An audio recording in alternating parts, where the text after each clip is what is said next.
Sveiki! Norime pristatyti Utenos Adolfo Šapokos gimnazijos mokinių tarybos vykdytas veiklas 23-24 mokslo metų pirmąjį pusmetį. Naujųjų mokslo metų darbus pradėjome vos tik prasidėjus rugsėjui.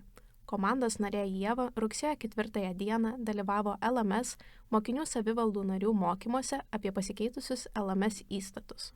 O sekančią dieną turėjome pirmąjį susirinkimą po vasaros atostogų. Rugsėjo 11 dieną vyko atranka į mokinių tarybą, o su naujais kandidatais susitikome jau po savaitės. Paskutinę rugsėjo savaitę, 25 dieną, vyko kandidatės į mokinių prezidentus kalba, o jau kitą dieną įvykus balsavimui naująja prezidentė tapo Ieva Inčerytė.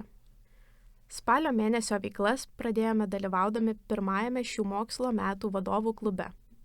Jo metu mokinių savivaldų atstovai susipažino vieni su kitais, diskutavo aktualiomis temomis, dalinosi savo įžvalgomis ir pastebėjimais. Ta pačią savaitę minėjome 27-ąjį mokyklos gimtadienį ir mokytojų dieną. Spalio 9 dieną dalyvavome LMS rinkiminėme rudens narių forume, kuriame atsisveikinome su senuoju LMS Utenos padalinio pirmininku Minvydu Zaviša ir pasveikinome naujai išrinktą pirmininkę Vytautę Meškuotytę. Spalio 17 vyko pirmasis susirinkimas su naująja mokinių taryba, o kitą dieną turėjome susirinkimą su mūsų koordinatorėmis Saulė ir Gabrielė. Ir tuo spalio veiklos dar nesibaigė. 26 dieną turėjome susirinkimą su gimnazijos direktoriumi Sauliumi Brasiūnu ir mūsų naująja kuratorė Aureolė Maračinskienė. Susirinkimo metu atsisveikinome su senąja mokinių taryba ir aptarėme artimiausius planus. Atostogas pradėjome darbingai. Spalio 27 susirinkome rašyti metų veiklos plano bei stiprinti komandos ryšį. O savaitgalį komandos nariai Ieva, Karolis, Elinga ir Sintija dalyvavo LMS rudens mokinių savivaldų mokymuose. Lapkričio 16 gimnazijoje minėjome tolerancijos dieną, o sekančią dieną komandos vaikinus pasveikinome su artėjančia vyrų diena. Lapkričio 22 išreiškime palaikymą streikuojančiams mokytojams, o lapkričio 23 minėjome Lietuvos kariuomenės dieną, kada mokiniams Šaulių organizacijos atstovai skaitė paskaitą apie jų veiklą. Mėnesio pabaigoje dalyvavome lapkričio vadovų klube, kurio metu diskutavome apie maitinimą mokyklose, dirbtinį intelektą, specialius ugdymo poreikius, mokinių savivaldos sąvoką bei regioninę jaunimo politiką.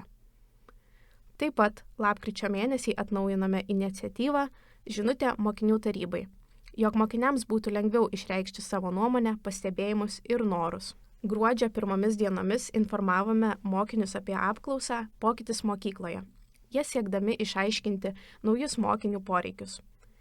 Gruodžio 7 minėjome savanorių dieną, kurios metu savo veiklą pristatė jaunimo politikos ambasadorės Viltė ir Arvilė, kartu su jaunimo reikalų koordinatorė Vestina bei supažindino su savanorystės galimybėmis Utenoje. Gruodžio 8 dieną dalyvavome UVJOS apskritasis stalas ir LMS Utenos padalinio organizuotame renginyje UJA 2023. Gruodžio 13 dieną vyko vadovų klubas, kuriame diskutavome apie kultūrinį ugdymą, kultūros pasą, balso teisę ir regioninės jaunimo politikos klausimais. Gruodžio 15 minėjome arbatos dieną, dalindami šiltą arbatą mokiniams. Visą šią gruodžio savaitę skatiname mokyklos bendruomenę prisijungti prie gerojo lašelio akcijos ir aukoti mažiesiems ligoniukams sergantiems vėžiu. Gruodžio 21 dieną įvyko visų lauktas ir didelio susidomėjimo sulaukęs AŠG kalėdinis renginys 2023, kuriam tikrai netrūko mokyklos bendruomenės kūrybiškumo ir komandiškumo. Naujus metus pradėjome minėdami sausio 13, Laisvės gynėjų dieną. Sausio 19 dieną organizavome Tarptautinę sportinių kelnių dieną, o paskutinį mėnesio savaitgalį mūsų pirmininkė Ieva atstovavo mūsų gimnaziją Alytuje vykusiame LMS žiemos forume 2024. O vasario 1 savaitgalį su visa komanda pradėjome darbus ties mūsų didžiausių metų renginiu – ŠGMA 2024.